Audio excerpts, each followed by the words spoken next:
Australia में चल रहे T20 वर्ल्ड कप में अक्सर बारिश खलल डालती हुई दिखी है। बारिश कहीं ना कहीं जो है एक तरह से बॉस बनती दिखाई दी है और कई नतीजे जो हैं, कई मैच जो हैं वो इससे काफ़ी ज़्यादा असर में चेंज हुए हैं। भारत अभी तक जो है इससे अनछुआ था, लेकिन बांग्लादेश के खिलाफ जब मैच हुआ तो भारत के जो ये चांसेस थे वो कहीं ना कहीं दिक्कत में पड़ गए थे।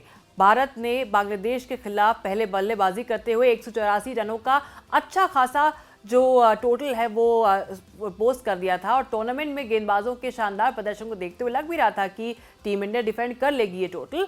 लेकिन बांग्लादेश की अगर आप बल्लेबाजी देखते, जो शुरुआत थी वो उससे कहीं ना कहीं खतरा पैदा हो गया था। लिटन दास जो थे उन्होंने भारतीय गेंदबाजों की जमकर खबर ली और ताबड़तोड़ बल्लेबाजी करते हुए उन्होंने टीम के स्कोर को 60 रनों के पार पहुंचा दिया। लेकिन जब पावर प्ले खत्म हो गया उसके बाद एडिलेड ओवल में बारिश ने खलल डाल दी, खेल रुका और उसके थोड़ी देर बाद जब बारिश रुकी और खेल दोबारा शुरू हुआ तब बांग्लादेश के सामने एक नया लक्ष्य था, रिवाइज्ड टारगेट था और ये लक्ष्य तय किया गया था डकवर्थ लुईस मेथड के तहत। डकवर्थ लुईस का नियम क्रिकेट फैंस को हमेशा से चकराता रहा है। आखिर क्या है ये नियम, आइए जानते हैं।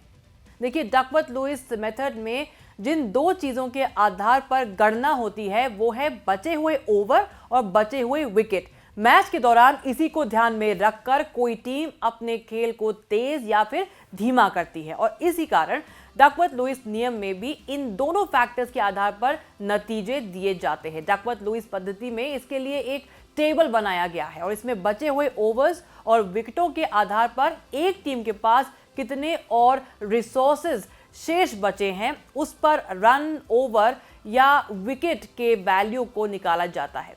नियम से यह देखा जाता है कि पहले खेलने वाली टीम ने इतने ही रिसोर्सेज में, यानी कि मैच के बारिश से बाधित होने तक इतने में कितना स्कोर बनाया होता है। मैथमेटिकल फॉर्मूले की बात करें तो वो इस तरह से है, टीम 2 का नया लक्ष्य इक्वल टू टीम 1 का स्कोर इनटू टीम 2 के रिसोर्सेज बाय टीम 1 के रिसोर्सेज। अंतर्राष्ट्रीय क्रिकेट में रिसोर्स वैल्यू एक कंप्यूटर प्रोग्राम के माध्यम से तय की जाती है जो कि सार्वजनिक नहीं है। बीते 4 सालों के अंतर्राष्ट्रीय क्रिकेट के स्कोरिंग पैटर्न को फॉर्मूले में इस्तेमाल किया जाता है। हर साल 1 जुलाई को नया डेटा रिकॉर्ड में जोड़ा जाता है और इसका मतलब यह है कि हर साल डीएलएस नियम और उन्नत हो जाता है।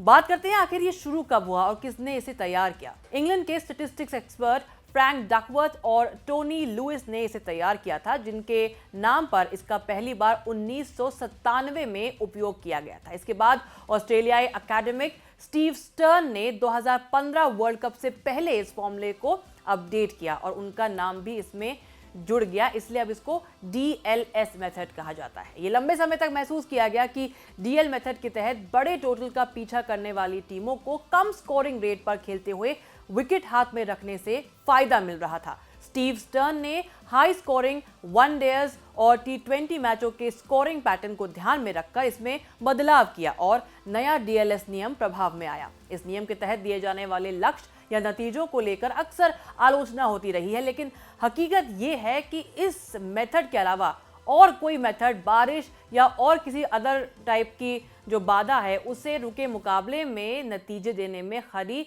नहीं उतर पाई है।